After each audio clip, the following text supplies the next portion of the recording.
Dark? It's okay. Your voice is in now. Okay. Good morning. Welcome to Peace Point Meditation.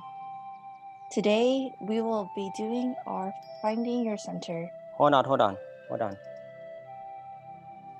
Please look at the message, line message. Okay. If anything, I can.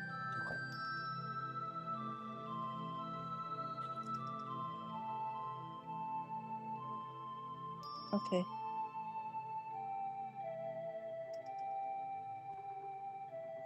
Hi, video link. Okay, good. Now you can start. Good morning and welcome to Intro to Meditation, Finding Your Center, sponsored by Peace Point Meditation. We are recording live from Azusa, California.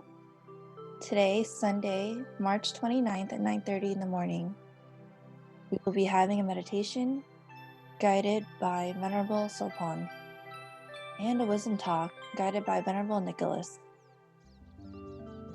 Peace Point Meditation has created weekly and daily meditation guided online as an alternative to our normal weekly classes given the current public health situation.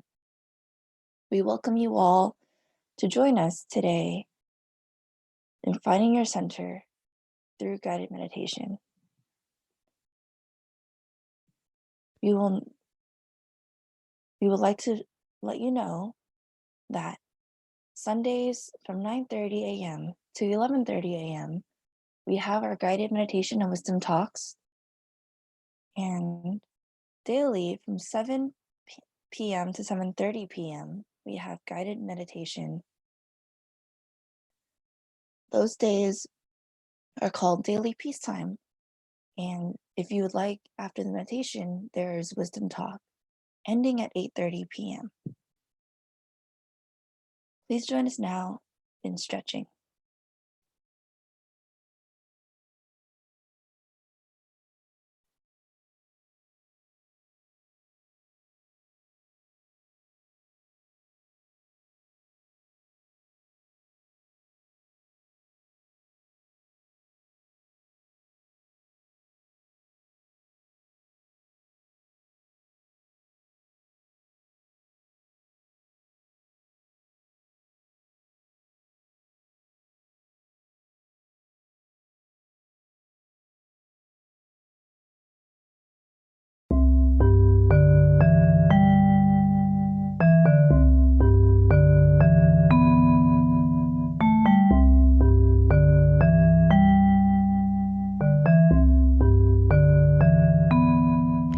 The next few poses will be done in a standing position. Please move slowly and at your own pace. Keep the sturdy chair nearby for balance if needed. If you find that I'm talking faster than you are moving, please take your time and do fewer repetitions. Take a nice deep inhale and exhale. Place the feet about hips width apart and grounded on the floor. Lift the toes and spread them nice and wide and feel the navel pull gently in towards the spine. Push the toes into the floor and lean forward just a little bit. Feel the muscles that keep you steady. Lean back just a little bit and feel the toes come up. Feel the muscles that keep you steady in this position. Now push all four corners of the feet into the floor. Notice the steadiness of mountain pose. Notice how the steadiness of mountain pose feels. On the next inhale, roll the shoulders towards the ears, back and down so the shoulders are slightly open. Let the palms rest open to the side. Inhale and let the arms rise with the palms facing up. Exhale, bend at the elbows and allow the hands to come down the center line. Sink into the knees just a little. Repeat this again. Inhale, lift the arms with the palms facing up. Allow the hands and face to be relaxed. Continue with this movement at your own pace. Breathe as you move and try to coordinate the breath with the movement.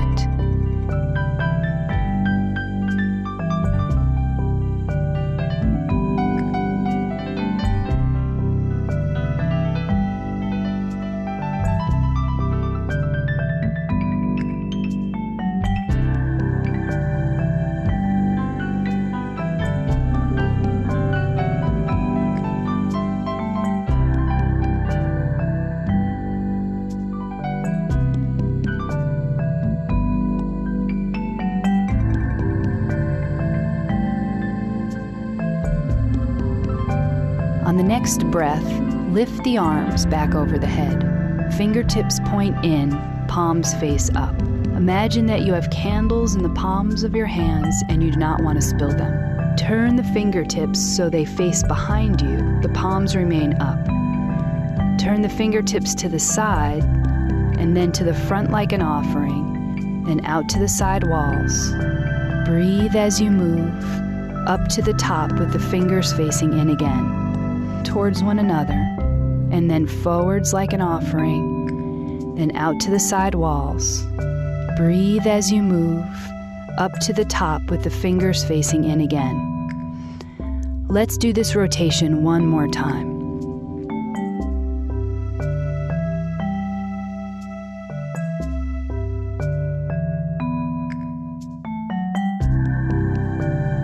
After the second rotation, allow the hands to cascade down by the side and let them rest.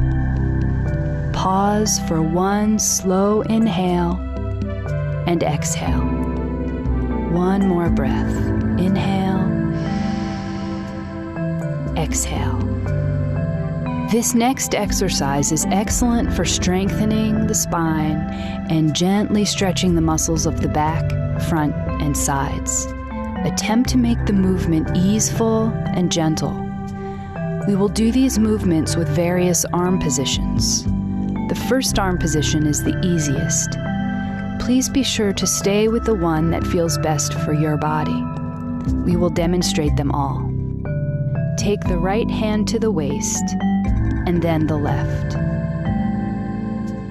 Roll the shoulders open. And on the exhale, lean to the right. Inhale to the center. On the exhale, lean to the left. Inhale back to the center. Roll the shoulders up, back, and down. And on the next inhale, gently pull the navel towards the spine. Pull the shoulder blades softly together. Get a small lift in the chin and feel a sense of lengthening through the front of the body. On the next exhale, begin to fold gently forward. It does not have to be all the way. Bend the knees slightly. Inhale and rise back to a standing position. Open the left arm to the side. Keep the elbow bent. Leave the right hand on the waist. Inhale. Exhale, lean slightly to the right, and then return back to the center. Bring the left hand down to the waist. Lift the right arm. Inhale. Exhale and lengthen to the left. Return to the center. Roll the shoulders open. Gently pull the navel in towards the spine. Pull the shoulder blades softly together. Get a small lift in the chin. Exhale and fold forward halfway. Inhale back to standing. Open the left arm again. Inhale, and on the exhale, lean to the right. Inhale and return back to the center. Place the left hand on the waist. Lift the right arm. Inhale. On the exhale, lean to the left. Inhale and return back to the center. Roll the shoulders open. Lengthen through the front of the body. Slightly pull the shoulder blades together. Get a small lift in the chin.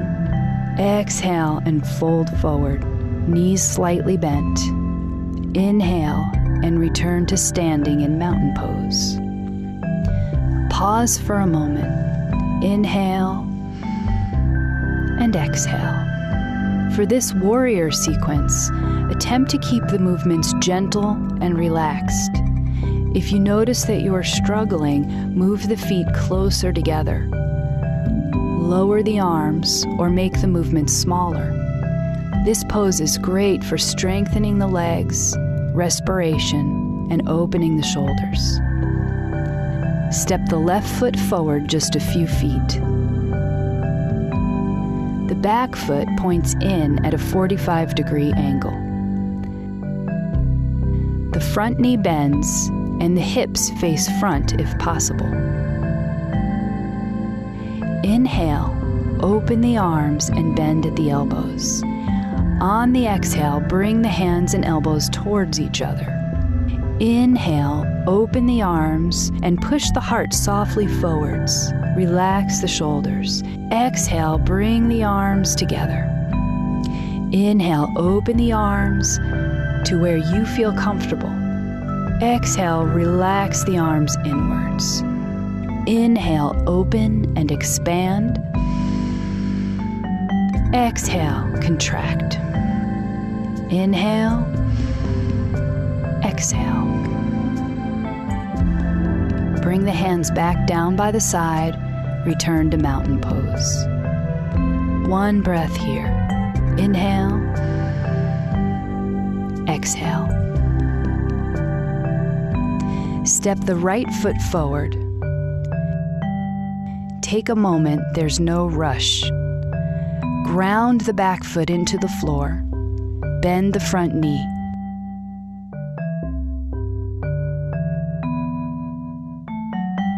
When you are ready, open the arms.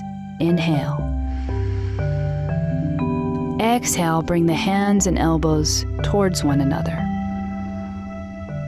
Inhale, open the arms. This is a relaxed opening in the chest. Exhale, bring the hands and arms towards one another. Inhale, repeat again, creating spaciousness with a full inhale. Exhale, contract and relax the arms slightly. 2 more times at your own pace. Inhale, open. Exhale, close. Let the hands rest down by the side and return back to mountain pose. Pause here for a few breaths.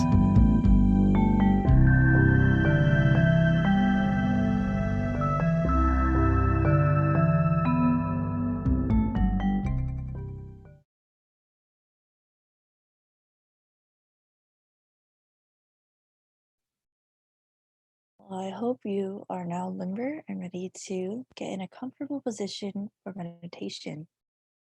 Guiding our meditation today will be Venerable Sopan Panyasopanol, who will join us in a few moments. Once he is finished with his guided meditation, there will be a wisdom talk, so we hope you can stick around for that.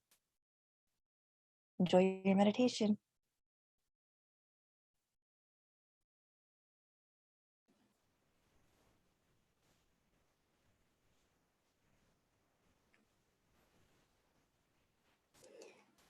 Good morning, everyone. Welcome to Peace Time Meditation on Sunday at Dhammakaya International Meditation Center, hosted by Peace Point Meditation Program. My name is Venerable Sopon Panyasopanol. I'm happy to be here, to be with you all around the world, not only in California, but around the world. That this time we need peace. We need to share love and kindness to people around the world. to overcome the negative situations from the COVID-19 altogether, as we need peace and share with people who suffer from the sickness and for the mental illness. So today, I would like to let everyone to cultivate our own peace through meditation altogether, bring the energy back to yourself at the center of the body, and as well as we share love and kindness. So today, it takes about 25 minutes to maintain the mind calm and peaceful. Then I guide you to share love and kindness to people around the world. If everyone get ready, sit back, relax, find your own comfortable corner, comfortable position, and very softly and very gently close your eyes.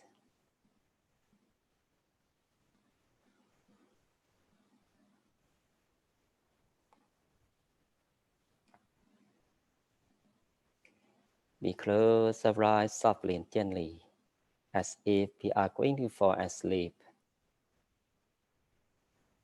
We release all tension in all parts of body. We start the relaxation from the top of the head. Feel relaxation down to your forehead, down to your face. Relax the muscle around your neck, down to your shoulders, your arms, down to your fingers. Relax the muscle around your back, your chest, your abdomen, down to your hips. Relax. Relax the muscle around your legs,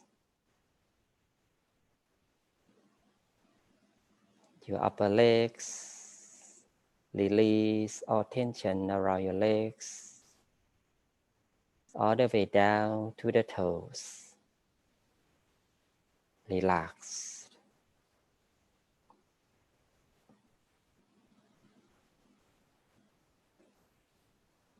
One entire body becomes soft and gentle, so relaxed. Now we just simply relax our mind. We just let go all worries, all responsibilities from outside world. Bring your attention and awareness back to yourself. Let go all negative feelings from your mind. Feel like you're sitting alone in the vast open space. You may feel you're sitting in the midst of the nature places, by the beach, or the top of mountain, that let you feel relaxed, peaceful, so calm and fresh that we could feel the air around us, cool and calm inside. Embrace the feeling of peace and relaxation at this moment, here and now.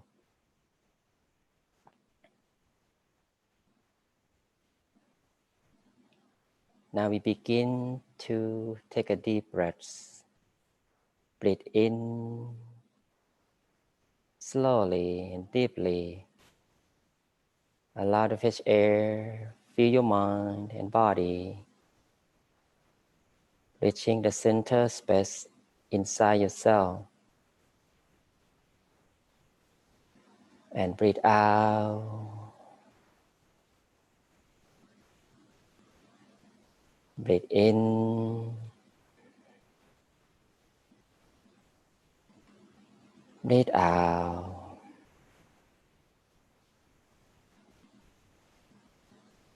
Breathe in. Breathe out. our breathing pattern becomes slower, cool and calm inside. We feel we stay with ourselves. The mind becomes soft and gentle little by little.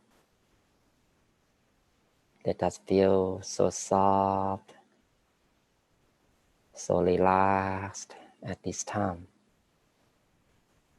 It's our own precious time that we bring the happiness and true peace to ourselves by letting the mind become a standstill. Let the mind relax and stay at its home or the center of the body. It's a balanced position and also the gateway to the inner peace, where the true happiness lies in. We stay our awareness and the feeling of peace and relaxation stay at the center space, wherever you feel most comfortable. And we lightly want to recall your good deeds, your goodness that you have done in the past. Imagine or recall the image or the picture that you do the good things in the past, such as do offering, do sharing things to people, charity, generosity. Embrace the feeling of the kindness and compassion that you gave to anyone in the past.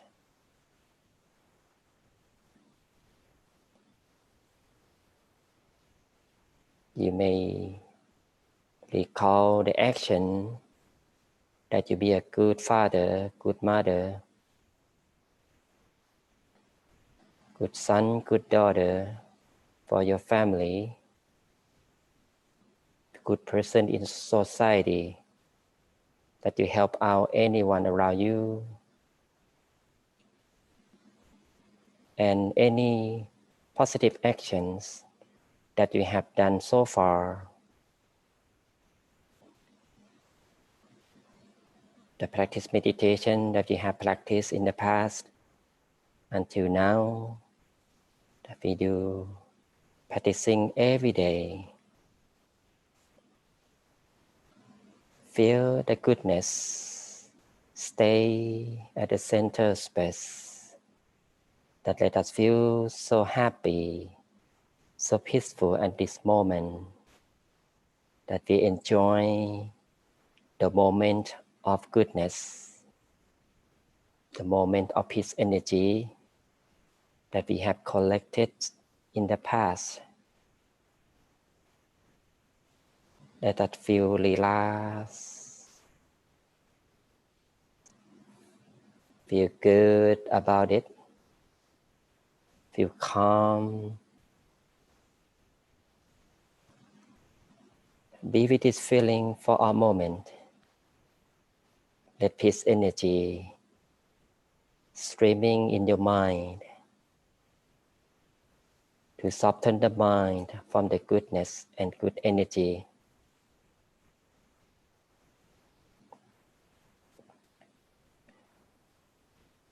And we also recite the mantra Samma Arahang, Samma Arahang, Samma Arahang.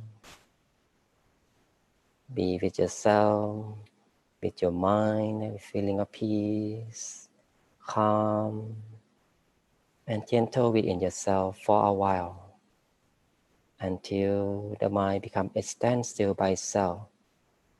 So we could continue our own practice in silence.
We maintain the mind, the center space, soft and gentle within, so calm and peaceful, so energized and spacious.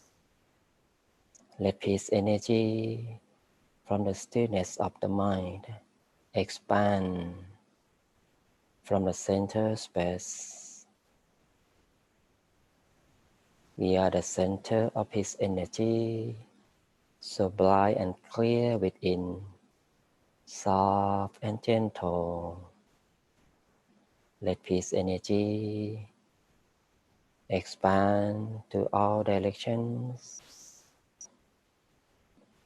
The peace energy keep arising once we feel calm, peaceful, and happy. We allow the feeling of positivity expand and radiate by its own. We just simply stay the mind still and peaceful with the center. Let peace energy covering our whole body to be pure, to be bright.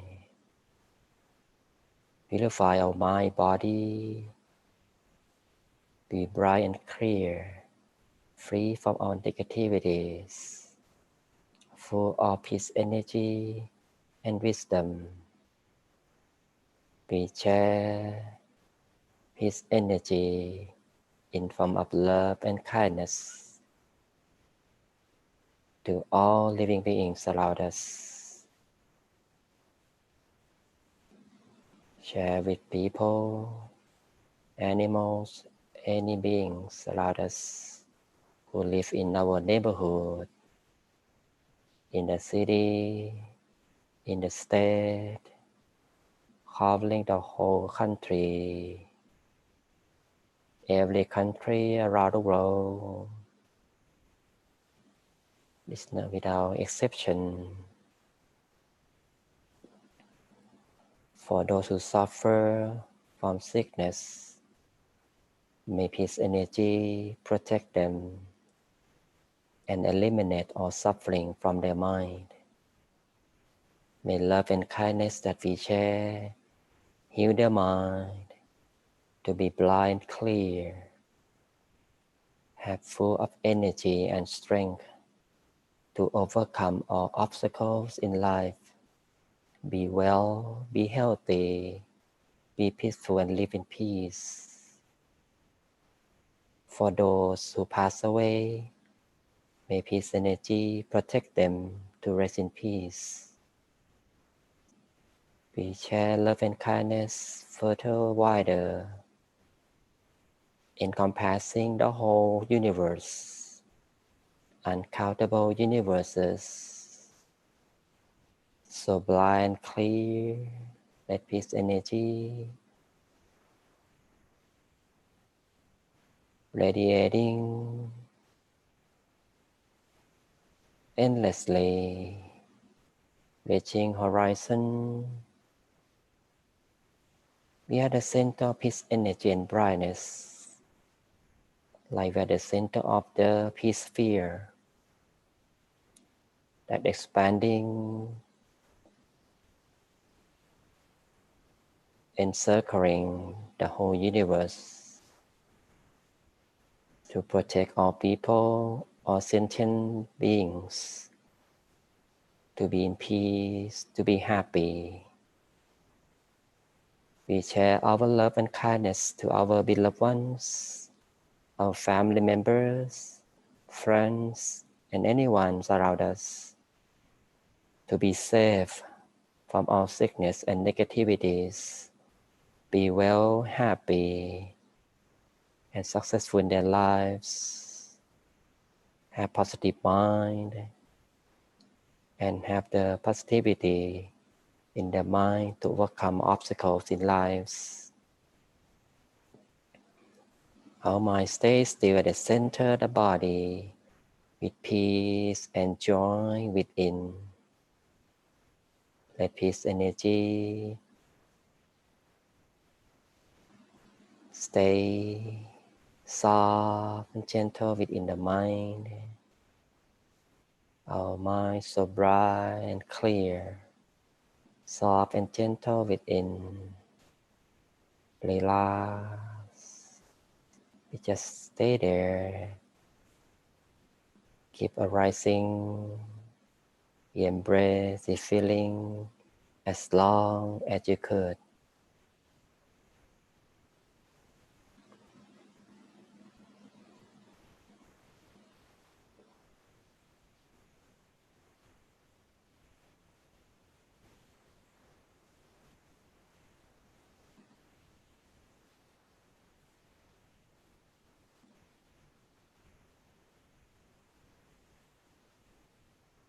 At the end of session, we are going to reconnect the mind with the outside world through 5 senses.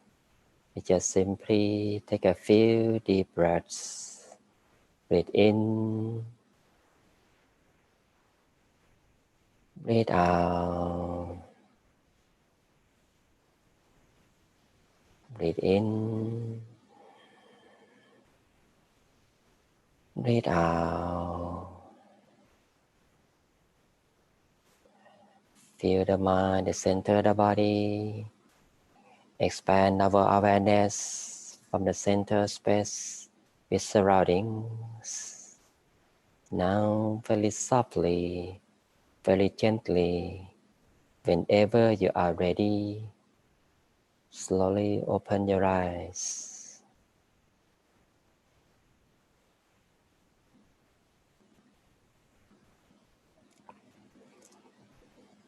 Welcome back to the real world. So I hope everyone enjoy meditation, enjoy your own peace, and we also share love and kindness to people around the world. At this time, it's time for us to be in peace and comfort one another, not only our family members and people around us, but all around the world, that all connected. If we can stay the mind positive in negative situation, so we can handle any situation with ease, and don't let the mind to be down and negative. With positive energy in our own mind, we fight with the negativities that in form of sickness, worries, and any kind of negative feelings, negative situation and problems. It's just like a symbol of the negativities that we have seen by our naked eyes, but actually it's an energy that shapes and affects the surroundings to be in the negative ways. So if we stand like this in the spiritual world, it's a war between negative and positive. So we are in the positive side. We need to produce and create peace as much as we could to fight with negativities in the world right now. And with meditation, it really helps. It's like a tool to help us to maintain mind peaceful. And from now on, I would like to introduce you to the next session with Venerable Nicholas, that today he will give us the Dhamma talk or the wisdom talk about the essence of meditation and how important of meditation that reflect us. So this is the teaching that he have made and taught people on Friday, and I'm happy to show you for many of us that never joined this teaching of his teaching before. So just stay and follow and watch his teaching from now on. And I hope to see you next session. And at the end, please stay with the program. At the end, we have some information to share with you after Venerable Nicholas Dhamma talk.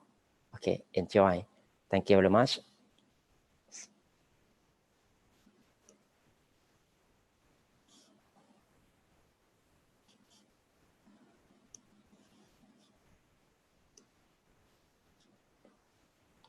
Okay, please wait.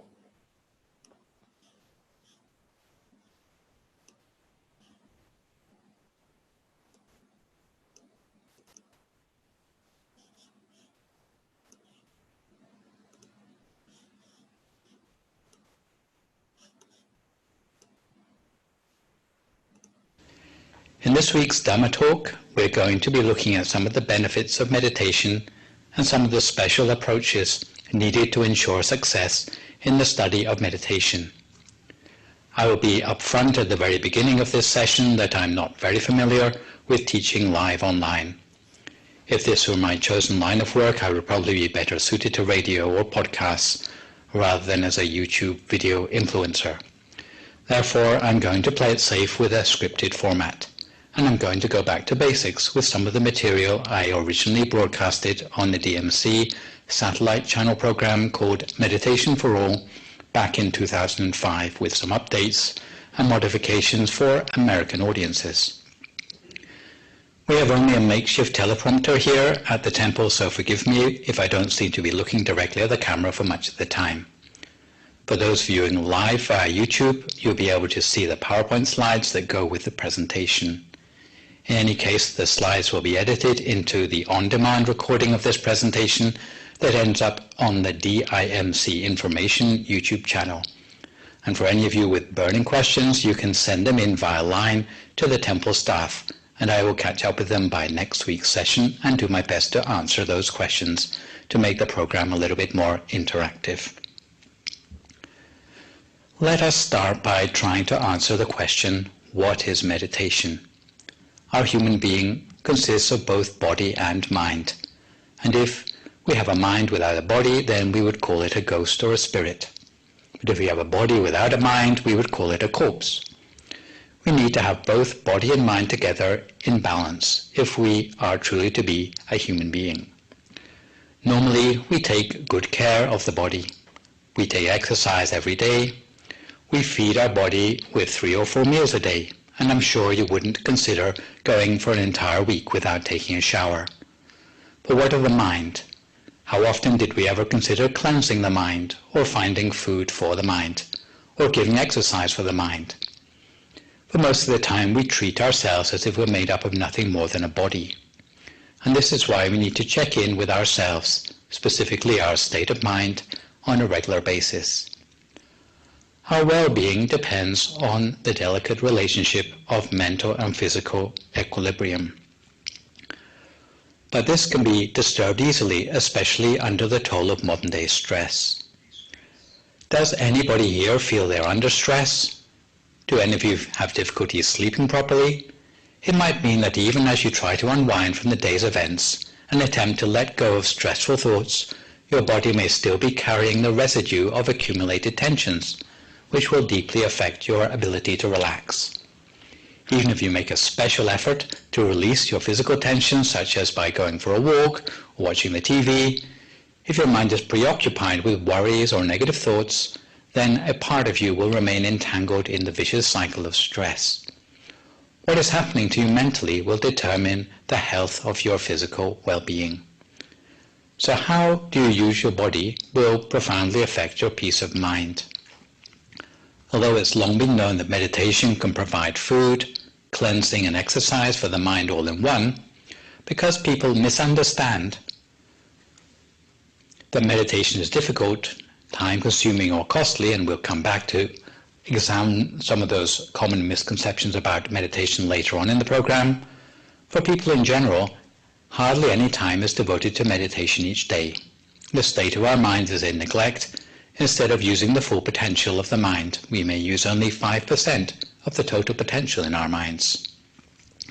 The art of meditation is for you to find out about a new way to allow your body and mind to become friends and allies in the face of stress.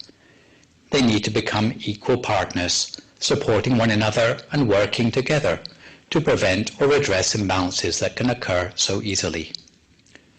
Meditation is a quality of being rather than a state of activity or inactivity.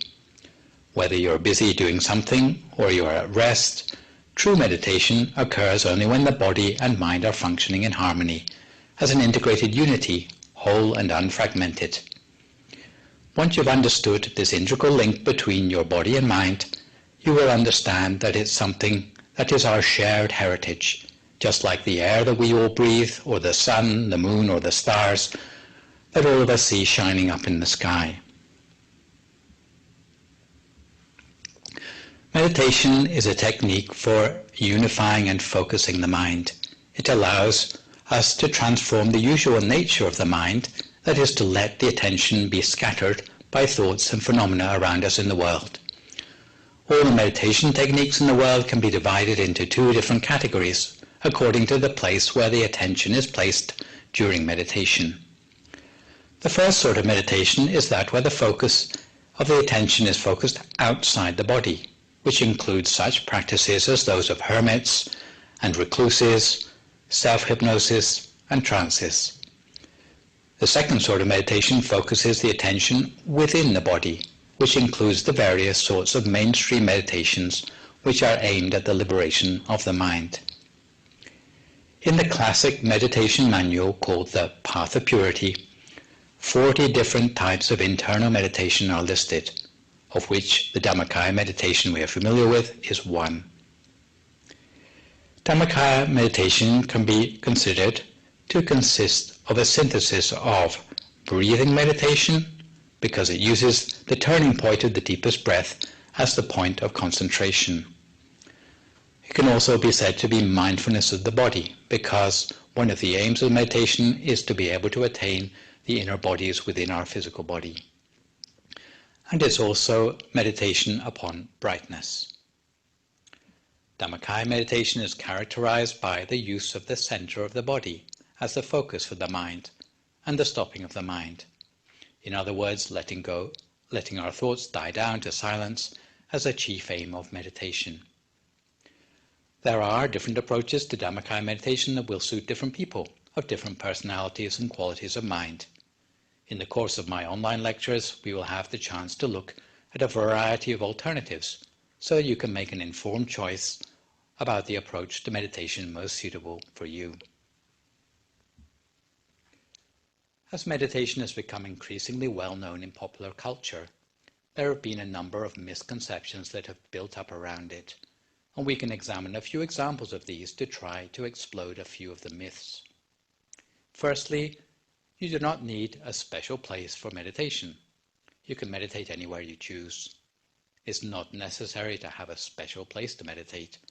You can meditate alone at home, and we would encourage you to do this every day. You can meditate as part of a group. Ideally, once a week is good to meditate as part of a group because we can give each other encouragement, and sometimes in the home we are tempted to get a little bit lazy, and we can discuss our experiences and our progress with others.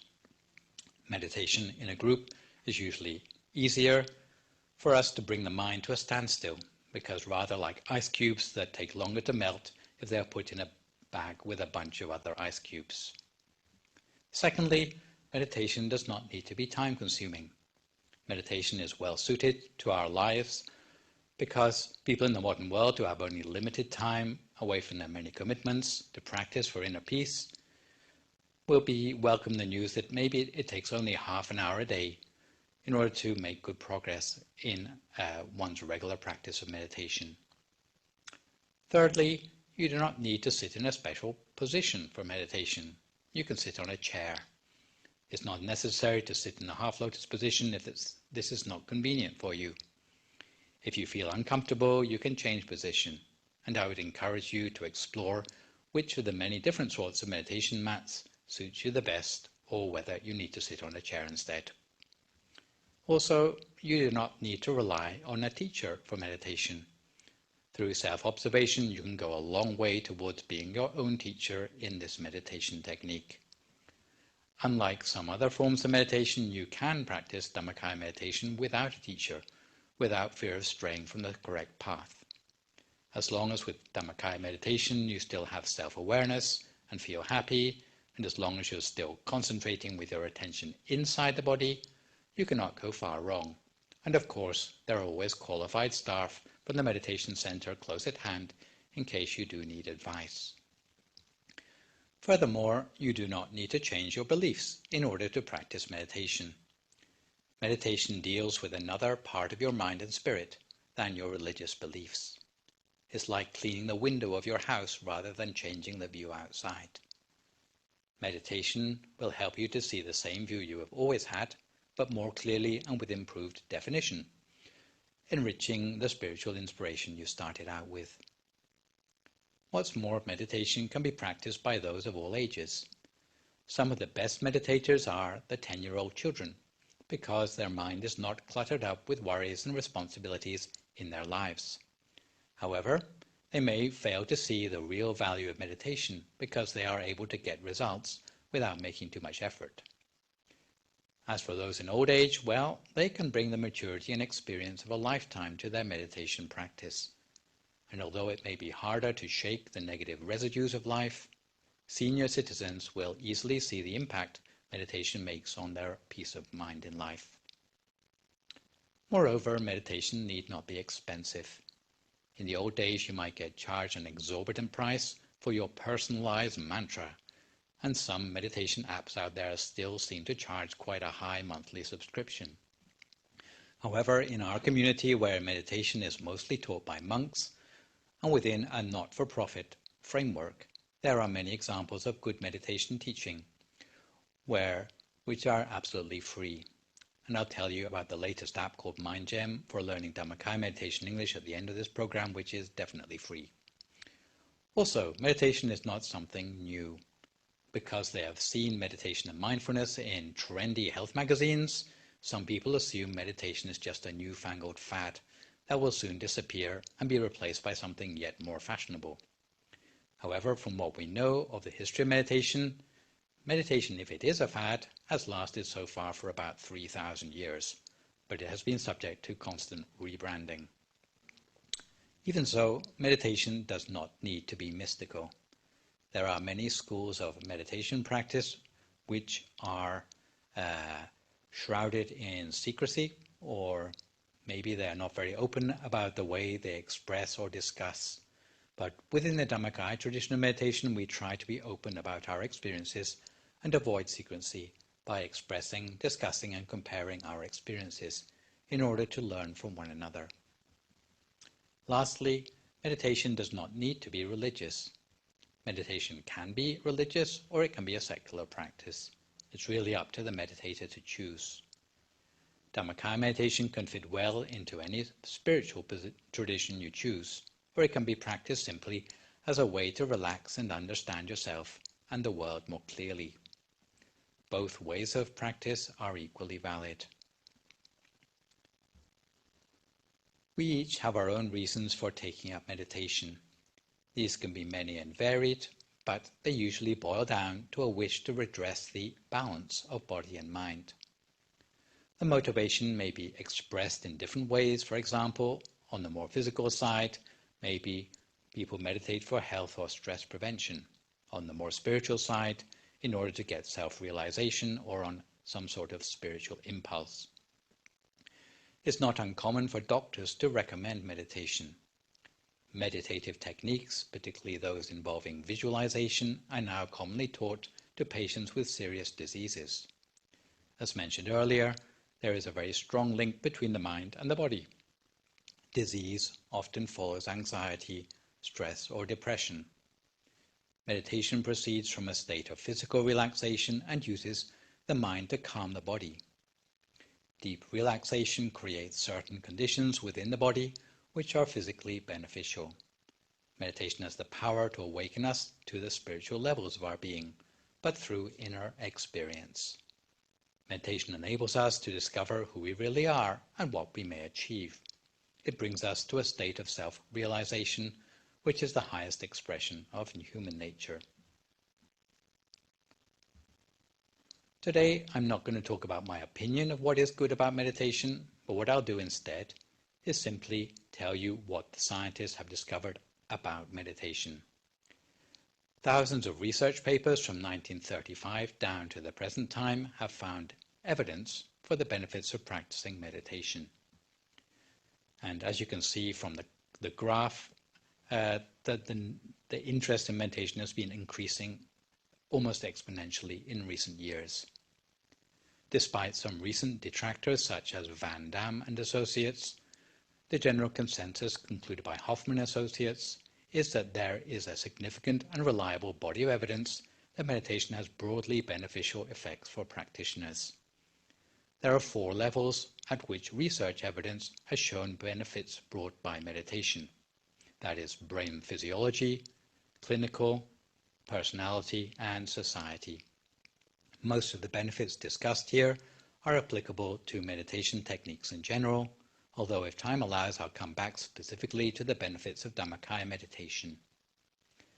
Some of the studies on meditation in the 1970s admittedly had some problems, such as having too few subjects or not being randomly controlled trials, but these problems have been rectified in more recent studies.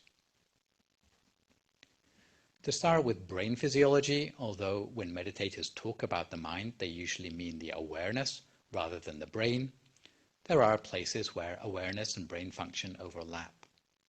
Recent advances in brain neurophysiology, particularly the fMRI scan, have allowed activity of the brain to be monitored in live human subjects and have shown that the brain experiences several demonstrable advantages from regular meditation practice. Contrary to the assumption that the brain stops developing after childhood and deteriorates from young adulthood onwards, brain changes linked with meditation show meditators can, to their advantage, exploit the phenomenon of neuroplasticity to continue rewiring their own brains throughout their lifetime. Our brains have several inbuilt weaknesses that render us disproportionately sensitive to suffering in life. Owing to survival adaptations that are a throwback to prehistoric times, when the brain scans for stimulation, it tends to ignore happiness and instead register, recall, and react preferentially to unpleasant experiences. Negative experiences are stored indelibly in the hippocampus. Maletic and associates showed that a single episode of depression can reshape circuits of the brain to make future episodes more likely. Suffering cascades into the body via something called the sympathetic nervous system, or SNS for short, causing reflexive flight or fight responses. The prefrontal cortex, which I'm going to call PFC, that's not KFC, it's PFC, prefrontal cortex, and the anterior grey matter of the frontal lobe play a role in the rational regulation of emotional functioning.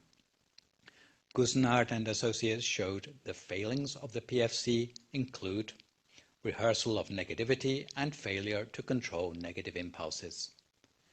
Thinning of the PFC is associated with depression and memory loss. The limbic system is a complex system of nerves and networks in the brain linked to instinct and mood. It controls the basic reflexive emotions and drives, but often fails to do this. The anterior cingulate cortex, or ACC for short, appears to play a role in compassionate emotion. Moving on to the advantages to the brain of having a meditational lifestyle, Newberg and associates showed that meditation helps the rational PFC to train to control the emotional limbic system. Meditation was linked with increased blood flow in the PFC, and Lazar and associates linked meditation with cortical thickening, suggesting that meditation may offset age-related thinning of the cortex, leading Peterson and associates to conclude that for depression, meditation may offer an alternative way to avoid or roll back depression that usually requires coaching, psychotherapy, or medication. As Lush and associates have demonstrated, meditators are more in touch with their subconscious urges than others. By implication, they have more chance to catch and control urges before they lead to damaging behavior.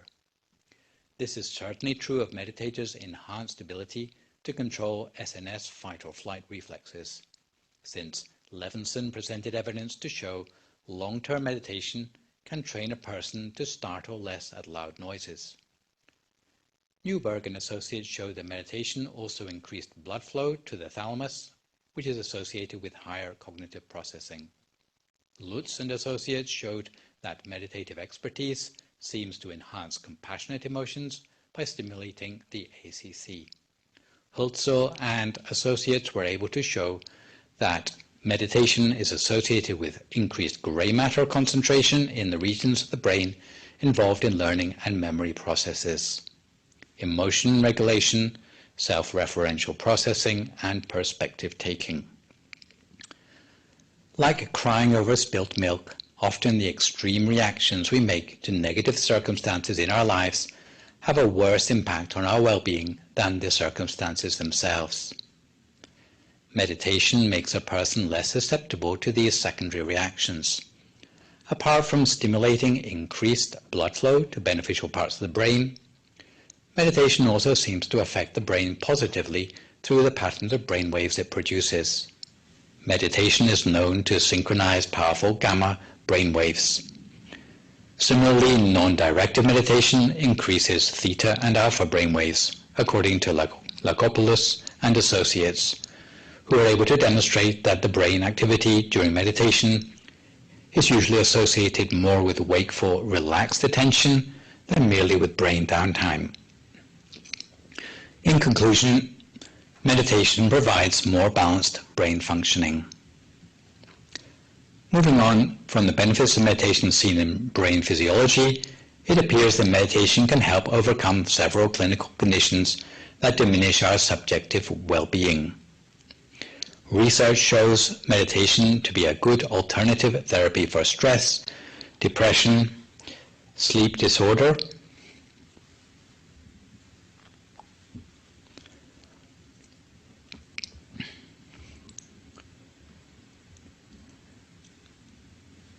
and other health conditions.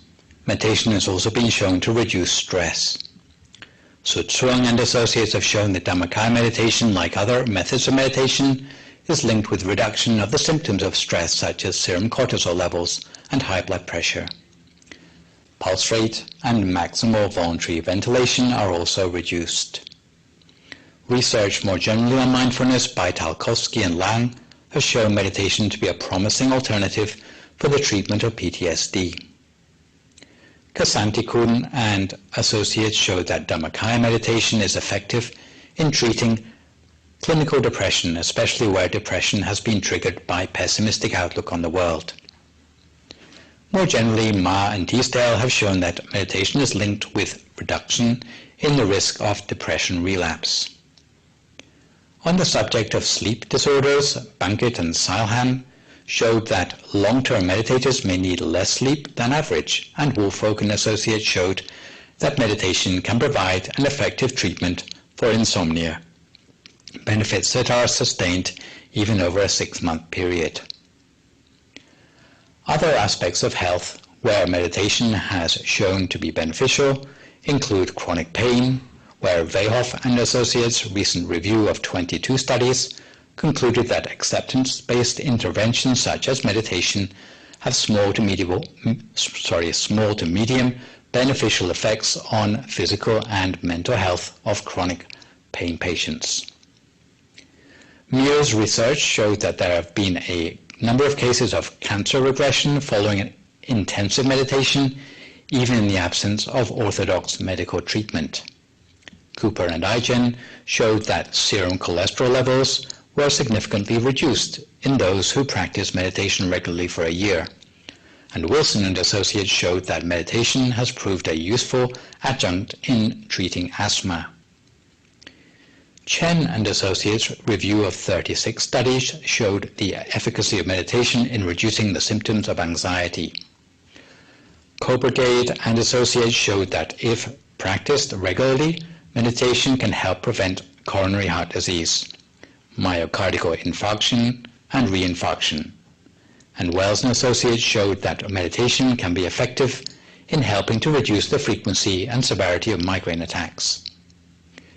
Meditation can even help us stay young, since according to research by Wallace and associates on standard tests of biological aging, including auditory threshold, near-point vision, and systolic blood pressure, meditators were found on average to be 2.2 years younger than their expected age ratings. Some benefits of meditation for the personality. Evidence shows that meditation helps with happiness and positive affect, personality, and self-esteem. self-actualization, empathy, spirituality, and enhanced learning ability. Meditation can help a person change from reliance on external conditions to make us more happy. And we all know that external conditions are beyond our control, to turn instead to conditions inside themselves, which are definitely much more under our own control. According to Beauchamp, Terma, and Levinson, frequent meditators reported a significant higher level of positive affect and lower levels of anxiety, hostility, and dysphoria. Research by Smith and Associates showed that there were improved measures of happiness when meditating as compared to subjects following a personal happiness enhancement program who didn't meditate. Meditation also has a role in enhancing personality and self-esteem, leading someone closer to reaching their goals, becoming more settled, satisfied with their responsibilities, more patient and accepting of the things beyond their control. Bhupatana and Sribandit's research on the connection between Dhammakaya meditation and character building has shown that a range of character virtues are perceived more clearly in practitioners as they accumulate more meditation experience. Nystulengard found that meditators generally have a more positive perception of their behavior. Taylor's research found increased self-esteem in meditators even amongst HIV-positive men. Emma Vardana and Tori found meditation increased overall self-esteem, feelings of worth, benevolence, and self-acceptance in those who had followed a 7-day meditation retreat. Sridevi and Rao found that meditation was associated with an increase in measures of positive personality growth. Meditation has been shown to enhance self-actualization, which means becoming the best version of yourself. Nystulengard found meditators were able to score more positive than non-meditators in terms of self-concept, as measured on the Tennessee Self-Concept Scale.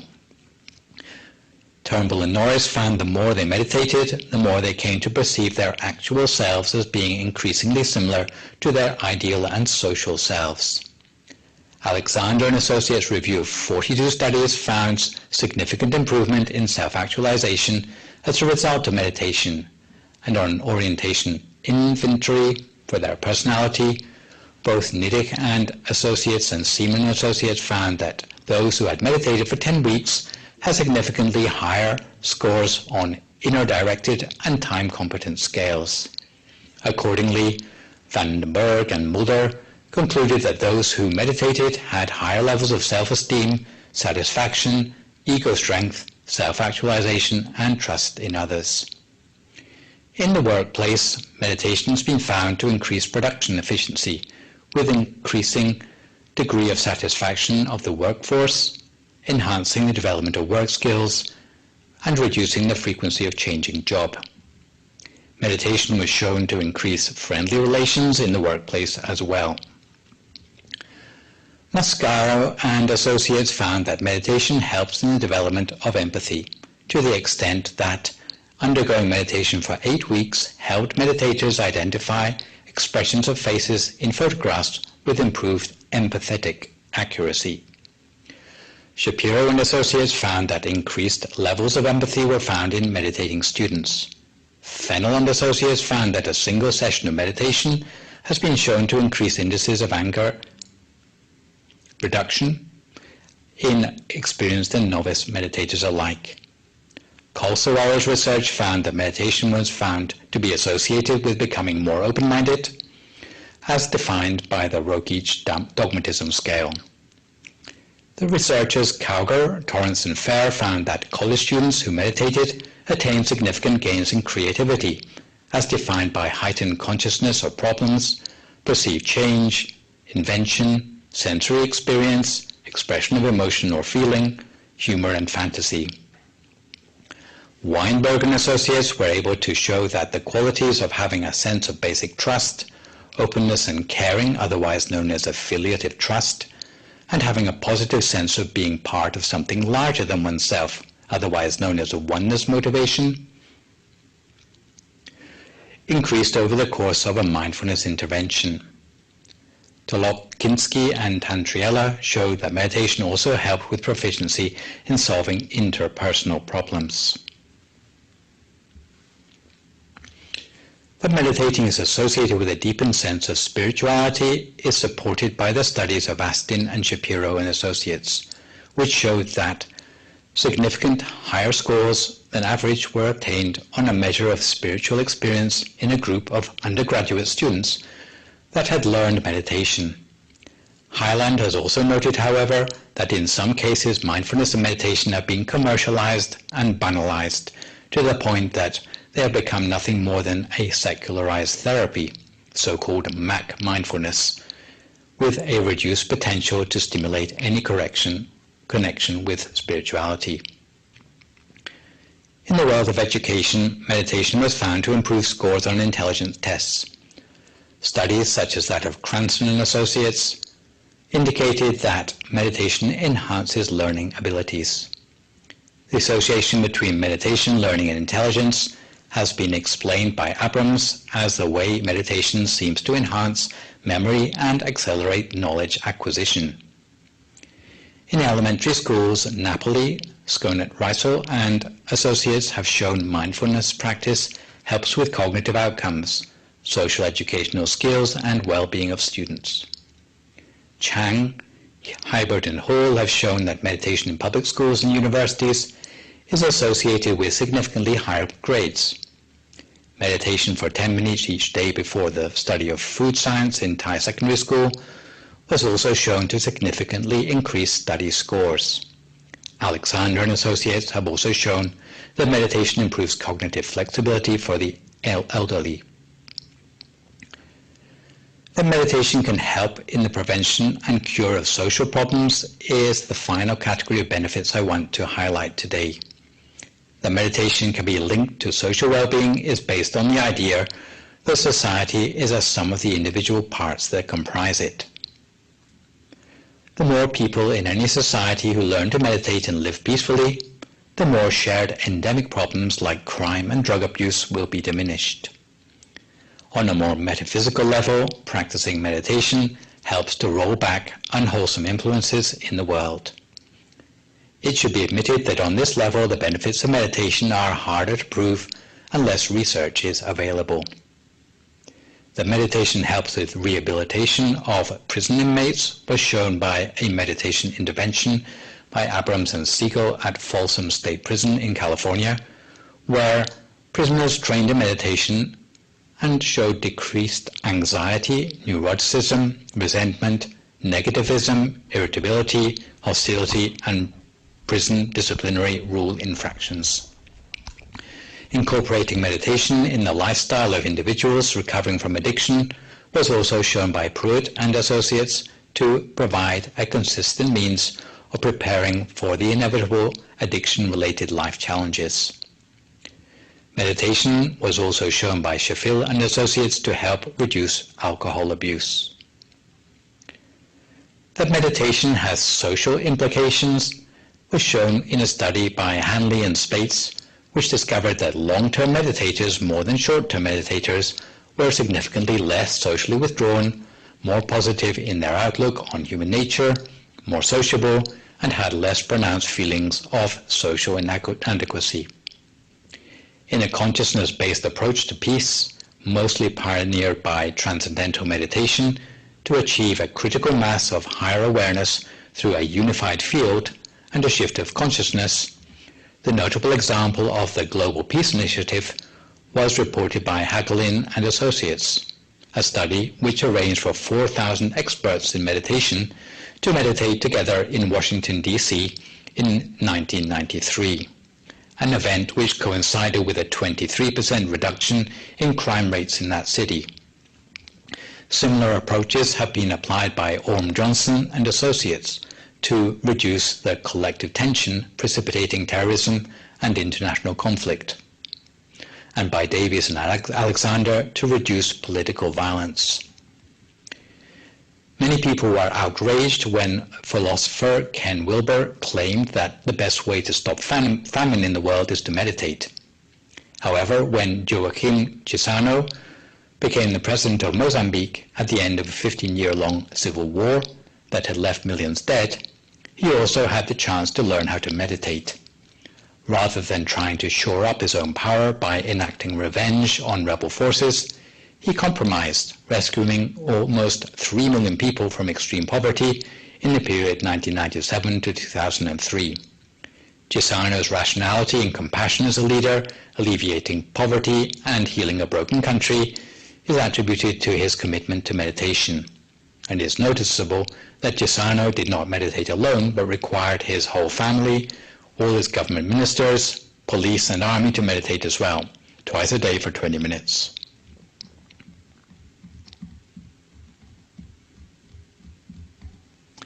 So just to summarize some of the remaining other general research literature on meditation, evidence shows that meditation, more than any other phenomenon, including hypnosis, sleeping, or physical exercise, will reduce anxiety and give improved performance in sports.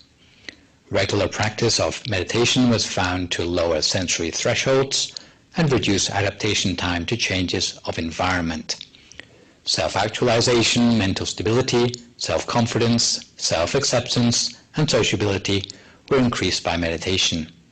At the same time, aggression, anxiety, and neuroticism were reduced by meditation, and meditation even helped schoolchildren, prisoners, and the general public to overcome their addictions. Having seen the benefits of meditation can bring, it's now appropriate to look at the mechanism by which the still mind can have an effect both on the quality of the body and the quality of the mind.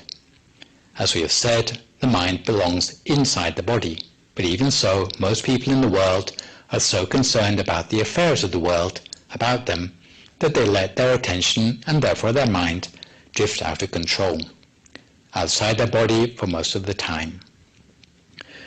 The decisive factor in this absent-mindedness is our concern about the affairs of the outside world. Attachment comes in the guise of both love and hate. Attachment pulls your mind outside the body. For example, if you go into a jewelry store and drool over a diamond ring, where is your mind at that time?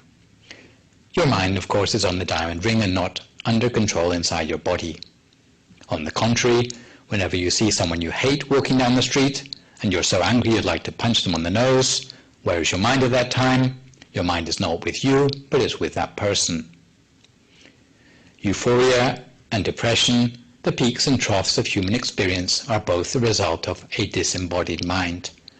The longer the mind stays outside the body and the farther it drifts away, the more suffering and troubles it will bring back to the owner. Some people are so concerned about their business or their partner and children that their mind knows nothing but unrest.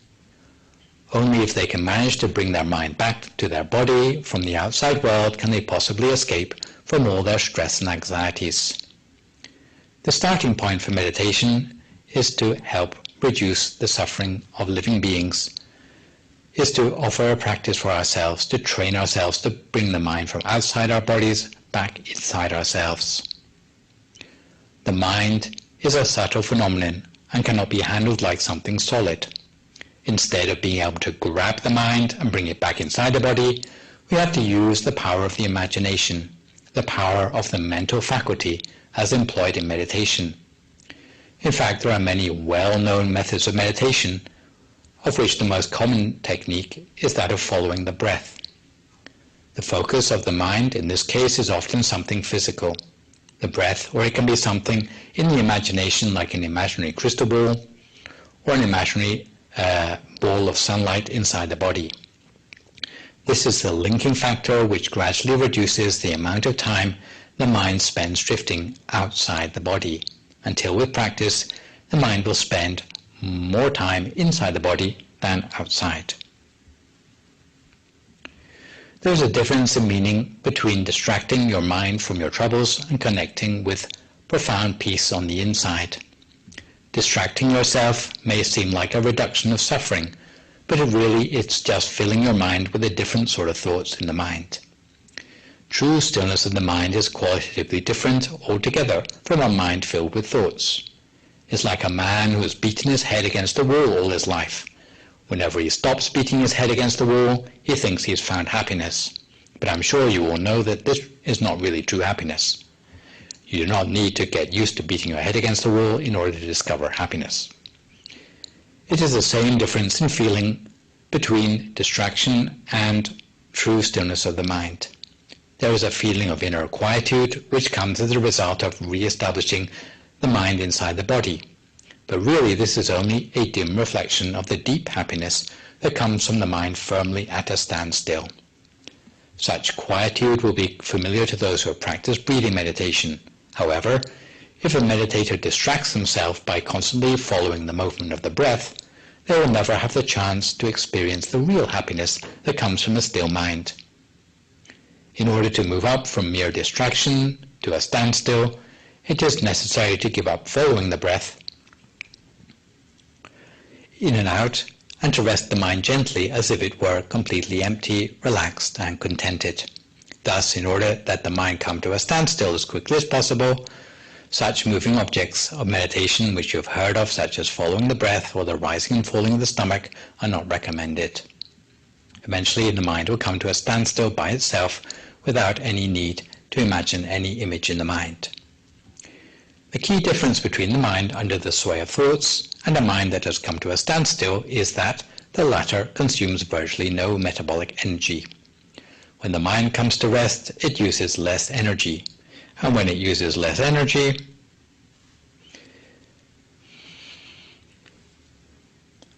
the metabolism is less. When it uses less metabolism, oxygen consumption is less, and with less oxygen consumption, then the breathing becomes shallower. And this feeds back into itself because, rather like the wind which may whip up the waves on the surface of an ocean, if the breathing becomes more subtle, then it actually decreases the number of thoughts in the mind still further, in a sort of positive feedback loop.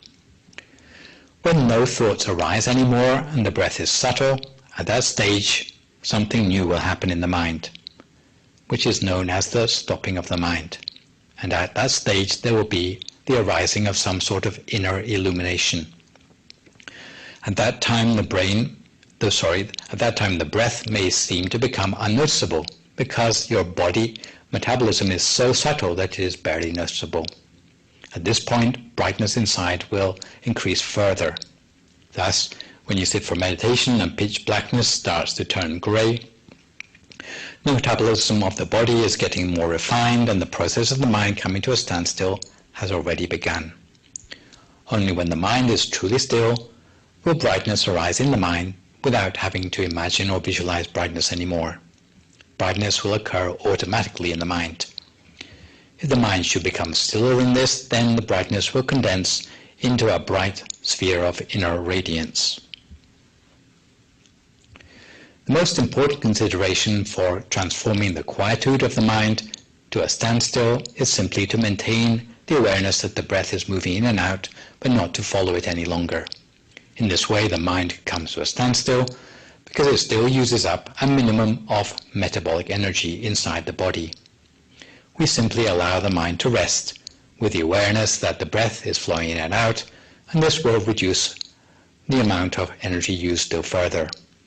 There's only one condition in the practice of meditation, and that is that if you're going to place your mind at a certain point, then you should use only the very lightest attention possible, or else you will fall into the trap of using more energy when in fact you are aiming for the energy to die down completely. Some people rest their mind at this point with too much force, as if they're using energy unwittingly and they're too heavy-handed. If you find you're using too much force in your meditation, then imagine the desired point is not the size of a pinpoint, but much larger, so that it will be easier for you to find. The use of the breath in mainstream meditation is different from the use of the breath in yoga. In yoga, there still needs to be a following of the in-breath and the out-breath, because energy is required to exercise and move the muscles.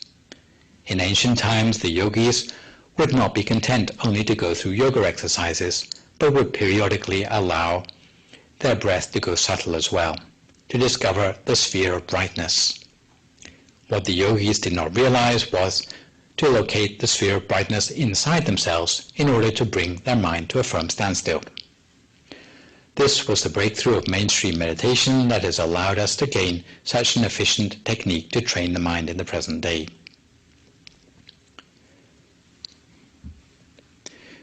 You can think of the meditation being like focusing the potential of the mind by bringing the mind to a standstill at a point which is single and unified.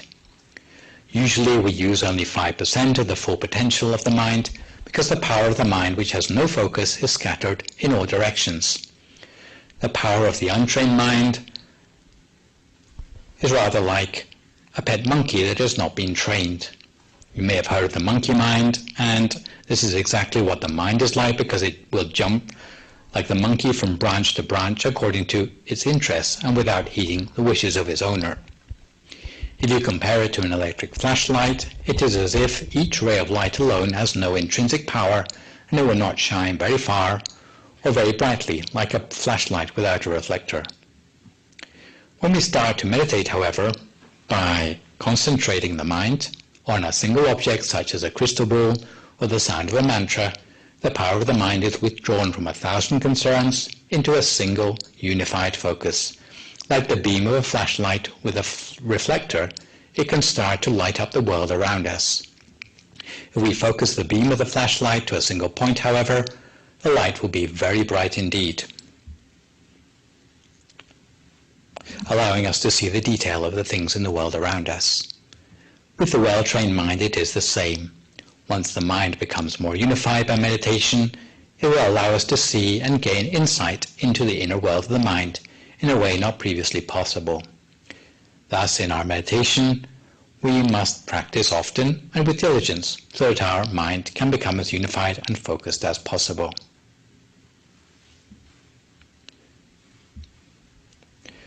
The point inside where the mind can really come to a standstill was very difficult to discover. Just as Sir Isaac Newton had so much difficulty in establishing the center of gravity, masters of this meditation technique had to stake their lives in order to find the point which should be the focus for yogic practice. As for yoga and Chinese martial arts, the power of the breath can be harnessed to give miraculous powers and the ability to perform physical feats. But it cannot be used to discover how to bring the mind to a firm standstill, and it cannot generate wisdom or insight. The real purpose of practicing meditation is in order to get that wisdom or insight. If you can find the point in meditation which is the center of gravity, then you will discover that this is the point where the inner brightness will arise. This is the point found by Pramongkon Tepmuni, the great abbot of Wat Pak Nam, in the central axis of the body, 2 finger breadths above the level of the navel. As mentioned earlier, one of the distinguishing features of Dhammakaya meditation is the use of the center of the body as a place to rest the mind. And the center of the body is used for 4 reasons. Firstly, it's the only place in the body where the mind can come to a standstill without thoughts arising in the mind anymore. It's also a place where body and mind can come into balance and harmony. And maybe a good illustration of this is an object which, if you find the center of it, you can bounce it on your fingertip with no effort whatsoever.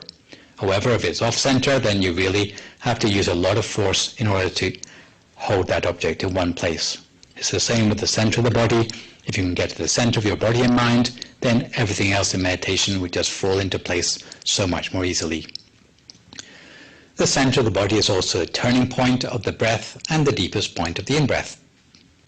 It's the place where the breath hesitates or stops between the in-breath and the out-breath. And lastly, it is a center of wisdom in the body. It aligns with the system of chakras used in yogic practice, and in Hinduism, this point is in the solar plexus is known to be the seat of wisdom in the body. The exact position of the center of the body is 2 finger breadths above a point in the center of the body at the meeting point of an imaginary line between the navel through the back and the line between the 2 hips as shown on the diagram. This point is sometimes called the 7th base of the mind. And if you find you're not sure about the location in the center of the body, There's no need to worry about that when you're meditating. Really, anywhere in this general area of the stomach will do. Digesting the goodness of meditation is something that takes a long time. Just like nutrients in the body we have eaten take many hours to be digested, absorbed, and incorporated into the cells of our bodies. We can only get limited benefits from meditation by meditating on and off, or just meditating once and forgetting about it. We need to have continuous contact with meditation in order to absorb its benefits, and this means finding some time to meditate, however short, each day. Meditation will be of only limited use to us if we practice it now and then. The key to success is a commitment to meditate once or twice every day. Like embarking on a new career with a new employer, if you only turn up for work when you feel like it, you're unlikely to get very far in your career. Everybody has the same difficulty in the first few months of practicing meditation. Therefore, if you're interested to progress in meditation, you should meditate at least once a day, picking a time when you know you will be free every day. In the morning, you should do a little exercise to refresh your body and then sit down to meditate for a few minutes. This will give you a perfect start to your day. In the evening, just before you go to bed, find time to meditate again, to relax your body and relax your mind and allow you to make the most efficient use of your time asleep. The most important thing is to fix the habit of meditation in your everyday life and meditate in the same period of time each day, so it is easy to remember. This is vital if you want to see progress. All I can do is try to give you the encouragement you need to meditate every day at home, but ultimately it relies on each individual to have the self-discipline to make the time in order to meditate each day. Remember, meditation is like sports or crafts or skills of any type. For all of these activities, you'll never become skilled just by talking about it or by reading about it. You actually have to get the experience by doing it. At the moment, we can rely on our online community to keep up our level of inspiration, which might not be the same as being able to congregate to meditate, but hopefully when the medical uncertainties of the present day have passed by for too long, we can get back to physically joining in at our local meditation groups and activities like we used to. You need to persevere with training in meditation just as a sport player needs to train to play their sport properly. A runner may train themselves for a full year or run many miles simply to sprint 100 meters for an important race. In the same way, success in meditation may need us to take many years of practice to raise the mind up to a level where we can attain access to higher states of mind. It's for this reason that if you are really interested to learn meditation, you'll be advised to meditate at home each day if you can, so that you're able to develop the continuity of your practice. Let me just finish up with a couple of news items, one about merit making at the temple and a second about the availability of meditation apps online. At the moment, as you probably know, the activities of the temple are reduced to those we can share online, as the temple has closed its gates with no monks going out into the community and no community members coming into the temple until the risk of COVID-19 contagion has passed. Although all of us hope the present situation will not last too long, the silver lining for the crisis is that there are additional or perhaps different ways in which the temple devotees can show their support for the temple without attending in person. Such efforts are in line with the caremongering that you see widely reported around the world at the moment. Since March 15th, the temple has thus inaugurated what's known as a weekly merit fund, whereby devotees can pledge and transfer donations of money, any amount you can spare, to be used for necessary things in the temple like food and medicine to keep the temple community going. With further details to be found on the temple's DIMC family line group, or you can ask about it by phoning up members of the temple staff. The special merits arising from those contributing to the COVID-19 Silver Lining Fund are that you will have a life free of obstacles and danger, you will gain mastery from all forms of knowledge, prosper in your duties, have special insight into Dhamma teachings, attain purity with ease, breaking free of the defilements in the mind. You will gain wealth on a worldly spiritual and transcendental levels, allowing you to pursue perfections with ease in all the way to the attainment of the utmost Dharma. And the whole temple would like to rejoice in your merits on this occasion. Paying attention to what's happening in the moment is difficult in this age of COVID-19, but meditation can also help us cope during an unsettling time. Especially if you're worried about tomorrow, just try to focus on today, since without meditation, most of the time, our minds are locked in the past and future. Meditation helps to put you in the moment.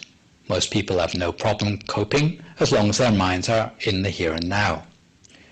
If you can put yourself in the present, you can handle difficult thinking.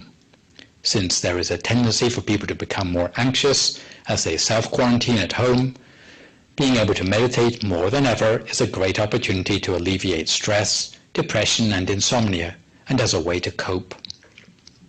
People often feel discouraged when they first give meditation a try, because their mind goes in a million directions. But really, this is to be expected for anyone who is new to meditation. The important thing is to keep trying rather than giving in to worry, especially now when there's so much potentially to worry about. Use meditation to come back to the present moment. Your practice will get stronger every time you're able to bring the mind back to the present moment and to the center of your body. Try to avoid letting your mind get entangled with worst-case scenario forward thinking and focus on what's happening now. If you were to use a train metaphor, the moment that we realize that we've been lost in worry, it's possible to get off the train if we're a meditator. If you realize that you're on the train, it's important, if you're a meditator, to know you can get off the train. And as you practice mindfulness more, you'll be able to find that you don't even have to get on the train in the first place. You can stay on the platform and let all those scary thoughts go. In this respect, here at the temple, although there is no face-to-face teaching sessions in the temple at the moment, you can log into Dhamma teachings in English at the YouTube channel called DIMC Information, either live on Thursday evenings and Sunday mornings or on demand after the event. Also last week, one of our volunteers called Tipsarine Intikanok, or B, and her team in Georgia has released a mobile phone app of English language meditation and Dhamma teachings from various monks in our organization, which is available free of charge from Google Play Store for the Android version and the App Store for the iOS version. The name of the app is MindGem, spelled M-I-N-D-G-E-M, and in this app there are about 10 versions of meditation instructions in English from myself, Lumpy Sander, Lumpy John, Lumpy Pasura, and Lumpy Clint. There's also Dhamma teachings, inspiration from the translated books of Venerable Dhammakaya, and a meditation countdown timer. So, this week we've looked at some of the benefits of meditation and the special approaches needed to study meditation successfully and how to cultivate these to maximize the progress in our meditation for this week. Next week, we'll be looking a little bit more about how to integrate meditation into our daily life. And for good measure, I would like to remind viewers again that you can send in questions, and I will do my best to answer these next Friday, as it seems that the program will be in English each week now between 5 to 6 p.m. Pacific Daylight Time on Fridays. In the meantime, try to maintain a positive mood, speak only positive words, forgive others, extend good wishes to others, and meditate daily. Try to notice your meditation experiences and take special interest in the difference between how you feel before and after you meditate. So for today's program, this is me, Prat Nicholas Tanisro, signing off for this week, and stay safe.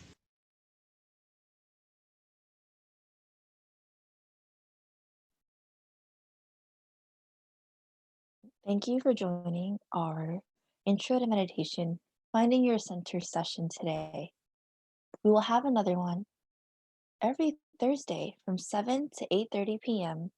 and on Sundays from 9:30 to 11 a.m. Every day, we also have a peace break, which is from 7 to 7:30 p.m. Both include guided meditation. Thank you for joining us today. Please feel free to leave a comment or give us some feedback either on our YouTube channel or our Facebook page. Go ahead and subscribe so that you can participate in our weekly and daily sessions, just to have a great way to center your mind. Hope you have a healthy and beautiful Sunday. Take care.